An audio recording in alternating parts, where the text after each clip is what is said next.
Welcome to Manage This, the podcast by project managers for project managers.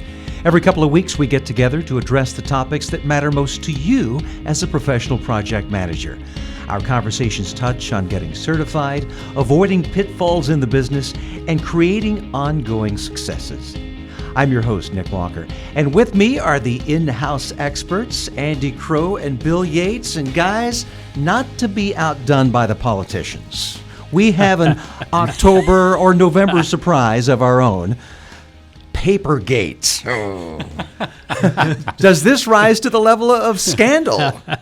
I would not go that far, Nick. I don't think so. This was a clarification of a policy from the Project Management Institute that you're referring to, but I don't think it goes so far as a scandal. It's turned up a lot of people upside down, perhaps. All right, so let's get into this. What is Papergate? Did you come up with this, Bill? This term? I can neither confirm nor deny that I came up with that term. Yeah, what we had was there is a practice when you go in to take an exam. You have a 15-minute tutorial that takes place before the clock starts ticking down on your actual exam time. Okay. A tutorial of what? Explain that. A tutorial is really, it's showing you how to navigate. As you're taking the exam, it's administered on a computer, and you have to know how to use a mouse. You have to know it's A, B, C, or D. How do I click on it? Sure. When I click on the next button, what happens? So the logistics of taking the test itself. Yeah, and it's fairly intuitive. And one of the things that we have encouraged our students to do in the past is to take advantage of the 15 minutes and do a brain dump. And by that, we have formulas that are very important for the exam. We have keywords, mnemonics, trigger words, different things, acronyms. The practice is to dump that information on the scratch sheet of paper that is provided at the exam center during that tutorial time. Okay. The reason we do that is so, for instance, if you have a formula down in front of you, you may have 3, 4, 5 questions on the exam that ultimately reference that formula. You don't have to recall it each time. You don't have to start second guessing yourself. You do it at the beginning. Your mind's fresh, because by the end, your mind's going to be kind of pulpy anyway. And so you do it when your mind is fresh, you get that information down, and then it's there. And then you can refer back to it with some confidence and some ease and some quickness of recall. And speaking of confidence, I like to encourage students to do the brain dump because it puts you in a confident mood or attitude towards the exam. You're able to walk out of the car, come in and be frisked at the Prometric Center and provide all the right check-in protocol. And then you sit down and your anxiety level is really high. Yeah. By doing the brain dump, you're able to produce something on paper. So you're getting, kinesthetically, you're getting involved in it. Yeah. And you're relieving some of the stress, and you're building some of that data that you can refer back to during the exam. And does the feedback from people who've taken the test show that this has been effective? Very. Yeah. It's a good practice. So we had a curveball. Uh-oh. So PMI came back and said we've had a change in policy. And now at all Prometric centers, when you go to take the exam, during the 15-minute tutorial, you're not allowed to take paper and pencil that's provided at the exam center. You're not allowed to do that brain dump. Okay, so that kind of changes a lot of the way that people have thought about doing this in the past, and maybe we have to kind of rethink this. Yeah, and to tease this out a little bit further, you are allowed to do the brain dump, just not during that 15-minute tutorial. Oh, okay. Once for example, the PMP exam is a 4-hour exam. When you finish the tutorial, the 4-hour clock starts to tick down. Yeah. When that first question appears on the screen, you're able to then make any notes you want to on the scratch paper. But the clock is ticking at that point. Your 4 hours are going for the PMP exam. And is there time to do the brain dump? Well, that's the question. Yeah, and we definitely want to get into that a little bit. I want to point out that Prometric centers, at least some, if not all of them, are franchised. Right. And so the quality of your experience is going to vary from center to center. Years ago, I went and took the PGMP, which is the Program Management Professional exam. And I think I was number 99 or number 100 to get that credential at the time. So I went through it, and when I was in the waiting room, the proctor came out to me and was talking to me about the exam, and she said, "Hey, if you want to, takes this scratch paper right now, and you can make your brain dump out here in the waiting room." Wow. And I said, "Yeah, thanks, I'll wait." I don't know why that bothered me, you know. Did you feel like you were being set up? I did. I was afraid the PMI police were going to storm the Where's room. the video camera?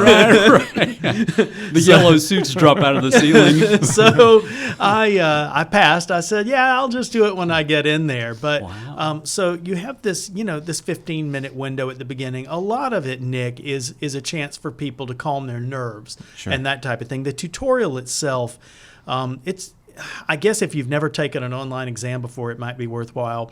We simulate the exam experience really, really well in our online InVelociTeach's Insight platform. So we give people, by the time they've gone through and taken one or two practice exams online with us, they know what it's going to feel like. So you're not going to get a lot out of the tutorial. It's just really, really basic and pointless. So we use that time for other things. PMI's clarifying that they don't want that. So now you're left with the magic question you just asked: do people still do the brain dump? Right. And you started this podcast with the word Papergate, I think it was. Papergate. That's interesting you made that up, Nick. Yeah, right. Yeah.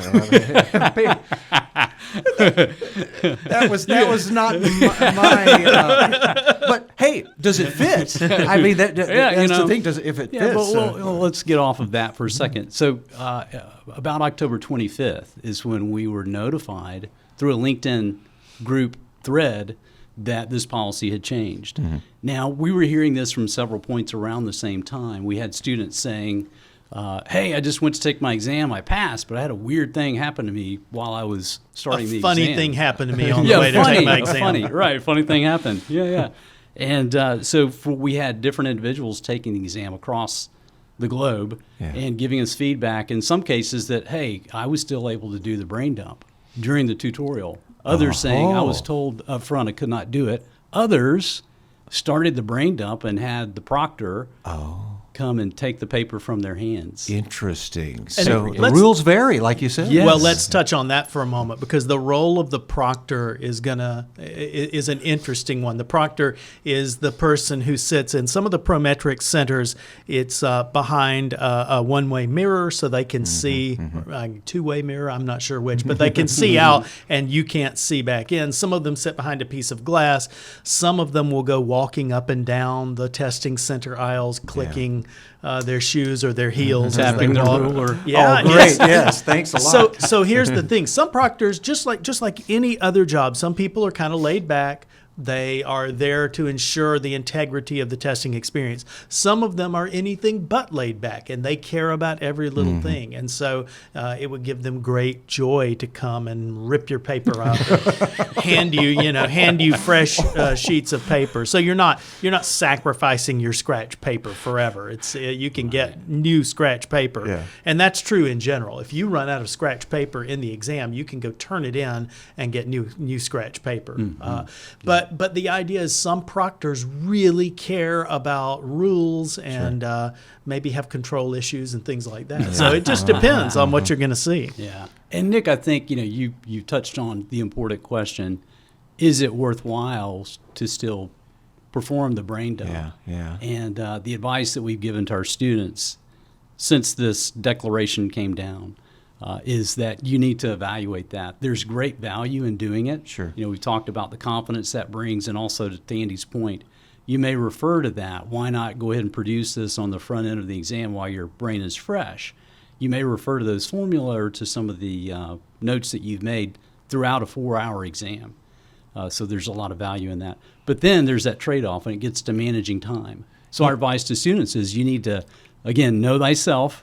Before you go into the exam, be sure you've taken many simulated exams using Insight, going through the questions in Andy's book with being aware of the time that you're taking, so that going into the exam, okay, I've got 4 hours and I'm going to need every bit of that. I really don't have time to make any notes on the front end. Or, I can allocate 5 minutes, 10 minutes to take these notes. And you said that one of the purposes of the brain dump was to establish confidence. Right. And, know thyself. I know enough about myself to know that when the clock starts ticking, I get a little anxious. Yeah, and, sure. And if I'm anxious, then my confidence level is going to go down. I had a funny experience years ago, Nick. I worked with a guy to help him get through the exam, and he said the moment the clock started ticking up in the upper right-hand corner, all he could do is stare at the clock. He said, I couldn't even look at it. And I felt so bad, I could just picture the dum-dum-dum-dum without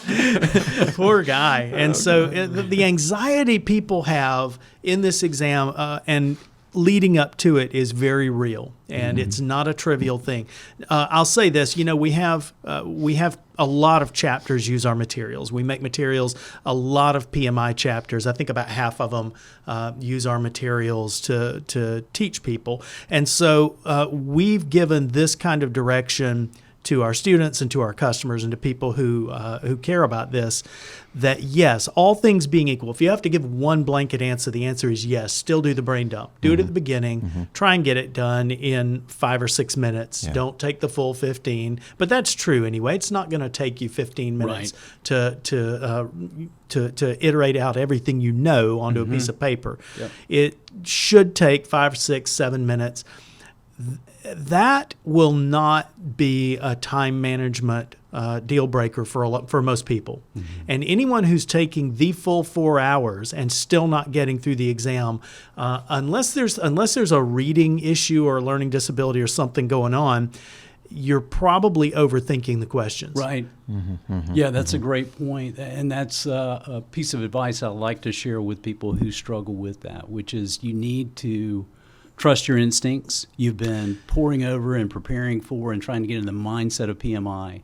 So when you start rethinking your answers, be very cautious. I think you've got some great advice in your book, Andy, about the frequency or the percentage of questions where you go back and change an answer. Right. There's a point at which you're hurting yourself. Well, so this is funny for me because the way my mind works, I can talk myself out of the right answer if you give me enough time. Sure. Yeah. So what I'll do, my natural inclination when taking a standardized exam is I will immediately gravitate toward the right answer. But then I'll stare at it, I'll think about it, I'll argue, and this inner debate will go on, and this little red Andy will pop up on my shoulder. And here's what he says. He says, hey, they're trying to fool you on this question. Yeah. They're trying to make you go for the easy answer. It's probably down here. There's probably a trap, and they're probably thinking about this. And by the time, I've changed. So what I had to learn is that my first instinct is usually correct, overwhelmingly. And to go with that, to move quickly through the questions, not recklessly, but quickly through them, and then go back and look at them again. And then it's the other way around. Then I have to have a really good reason for wanting to change it before I'll allow myself to change it. Right. You have to realize that I've actually read the question incorrectly. And believe me, that is easy to do. Yeah. One thing you said is that we have the advantage of having taken some simulated exams before. So hopefully this isn't the first time that you've sort of been in this environment. I know it's different when it's the real thing. Right. Yeah. But at least you have a chance to see what it's going to be like. Absolutely. So let's talk more about the exam. A lot of our listeners are preparing to take the PMP exam or are preparing others to take the exam. Is this recent development part of a trend that we're seeing? I don't think it's so much of a trend, Nick. I think there's some importance in PMI about stability these days. So little history lesson. You go back to 2005, PMI made some sweeping changes to the exam. The PMBOK guide, this was surrounding the 3rd edition of the PMBOK guide. We're now preparing for the 6th edition, so it puts it in perspective. But when the 3rd edition PMBOK guide came out, it made a lot of content change. When they did that, they took the opportunity to make a lot of exam changes. And the net effect was the exam became much more difficult. But it happened overnight. And so they warned everybody, people, there was a lot of panic, a lot of fear, a lot of uncertainty, and a lot of doubt. And when this happened, it really destabilized the whole exam experience. A lot of people got upset about it. There was just a lot of drama, and I think PMI figured out that wasn't. And I'm speculating some here, but not too much. I think they figured out that wasn't necessarily the most responsible way to manage the value of the credential. So they now have gone to these much more responsible, smaller, controlled changes. This is just a clarification of a policy. This is a relatively small thing. Yeah. Okay. This was a big deal back, the one that Andy is alluding to. I recall, Andy, if I remember right, we went up to Philadelphia. We were invited to come up and meet with PMI and talk through some of those changes and some of the impacts that were going on in the industry. Right. We got to meet with Dr. Smith, their psychometrician, who was kind That's of a one big of word. the. It is a big word. Isn't What that is great- a psychometrician? It is somebody who looks at how tests are created and how tests perform, and really ensures the integrity of a test, ensures that it's valid. You can ask a bunch of questions on a test, and you may be getting back random results. In this case, Dr. Smith's job was to review and to make sure the results were controlled and accurate. That seems like a pretty valuable meeting. You were able to sort of get inside the brain to find out what they're thinking when they create this exam? We sat in the mothership. We got some valuable information about how the exam's created, and really there's a few things about this. So one thing is this is a standardized exam. What that means and what that means to us and our test takers is questions are expected to perform a particular way. A certain number of people, a certain percentage of people are expected to pass each question and fail each question, and they constantly tweak and tune those questions to see how they're performing. Right. Yeah, that's the metrition part of that psychometrician. Nick, I'll let you Not the describe the psycho psycho part. part. Right. Yeah, and the reason we were invited to come up was we're a registered education provider, and we work closely. We partner with PMI, and because of the exam change, PMI had a great interest to see, is it performing the way that they expected it to? Mm-hmm. Is it controllable? Is it still controlled? Is it producing the results that they expect? And what we were finding, I don't know, we were maybe a month into the exam change, a few weeks or a month in, and we were finding that, again, the results were not at all what PMI had hoped for, and not what we had hoped for as well. So we had students who were very frustrated after going through the exam after that change. And so PMI And again, this is a decade ago. Yep, this was a decade ago, so PMI had invited us up to talk through that. To share some of our data. Yep. So it was a very insightful meeting for us, and again gave us a lot of insight into an understanding of how the expectation for the exam performance is set and what their goal was. The important thing to understand, this Papergate issue is not that. Right. You know, This is my issue with Papergate's the way it was communicated. I think as far as a policy decision, it's probably not a bad one.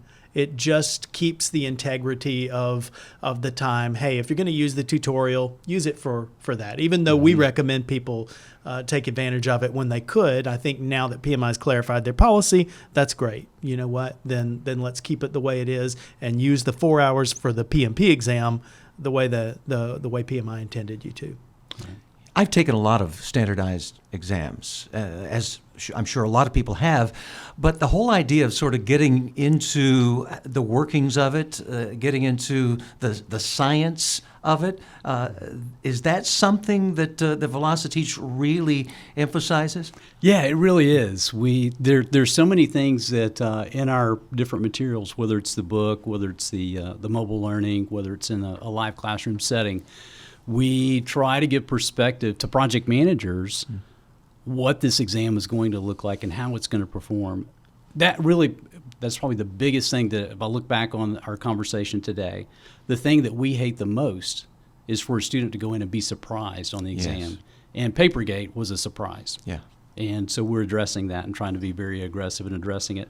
We don't want any surprises in the exam, so we create exam simulators for insight in our mobile learning that are as close to the actual exam as possible. Andy describes what's the thought process that PMI goes into in the book, so that he relates some of the standards to real life project management, hey, here's how you can interpret this input or this tool, and here's how they're likely to exploit that on the exam. That's the value that we try to bring in there. We don't want any surprises for exam takers when they go in and take it. And a lot of that, Nick, is figuring out when you walk into the exam, it's thinking through the optics that PMI wants you to have on. If you can get in this mindset that they want you to be in, which may be different than the way you actually do your job, but that's okay. It's something you walk into and you think about the role of the project manager. The role of the project manager that PMI kind of defines is, look, I am the CEO of this project. Right. I'm in charge. I'm empowered. That's different. I mean, many people are listening to that and going, what? I'm a project manager. I'm not the CEO. I'm not in charge of my resources. But you are in the exam. Exactly. You're in charge of resources. You're in charge of your team. You're in charge of the scope, and you better exert that. You never walk in a passive orientation. I hear people all the time say, I know the material. I'm just not a good test taker. Yeah. Is it your purpose to create good test takers in addition to knowing the material? Yeah, that is the toughest thing to deal with. And I have had face-to-face conversations with students in the past where that's their biggest struggle is, hey, I somehow made it through high school, made it through college. I don't know how because I'm terrible at taking tests, especially standardized tests. They intimidate me. I hate that. And now there's a clock beeping at, counting down. Again, there are different strategies that we try to approach to help people overcome that anxiety and help them have the repetition, have the practice so that they'll have confidence going in. And again, one of the biggest takeaways for the way this exam is created is, to Andy's point, this is taking these steps or processes that are true for project management, but it's comparing it to the jobs that are being performed. Sure. So these are scenario-based questions. PMI surveys all project managers across the globe and says, okay, how close is our standard, our PMBOK guide, to what you're actually performing? And when they perform that survey impacts the exam. So our job and what we do with our content is say, okay, based on what we know about the role of the project manager, what are the scenarios that are likely to be presented on the exam? What are the what ifs? What are some tricks that they're going to throw at them? We've gotten pretty good at figuring out those exploits.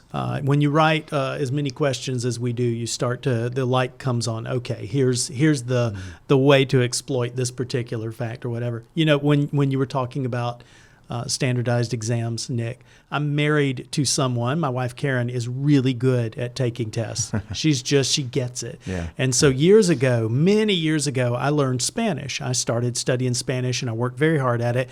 And I went home and much to my family's dismay, I started teaching them Spanish. The advantage was when my wife learned some, we could speak it and our children were little, we could speak it in front of them and they didn't know. At some point, they began to understand everything we said regardless. I think we could have been speaking Pig Latin and they would have gotten it. But the funny thing is, Karen and I both took a Spanish a language assessment exam.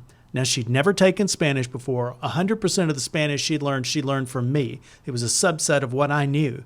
And she scored significantly higher on the exam than I did. Right? And she's just good at taking. I mean, she's a smart person, but that just I threw a flag on the field at that point. I said, this is absolutely fair. It is not fair. It is not fair.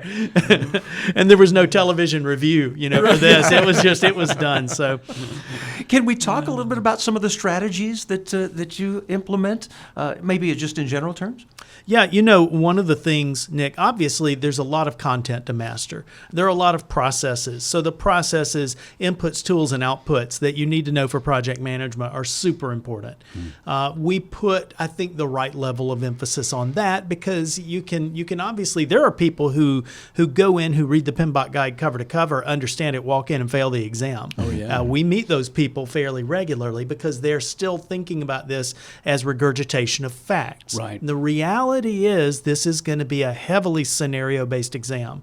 When you walk in, you're going to be presented with scenarios. Now you've got to apply these facts. And for that, you need to think about this idea of optics again. How does PMI see the world? How does PMI see the role of the project manager? And you walk in with that mindset. And not to overlook that foundation. I think that's very important. In Andy's book, I love the way that you parallel chapters 4 through 13 cover the 10 knowledge areas. You cover every process. You cover every input, tool, and output.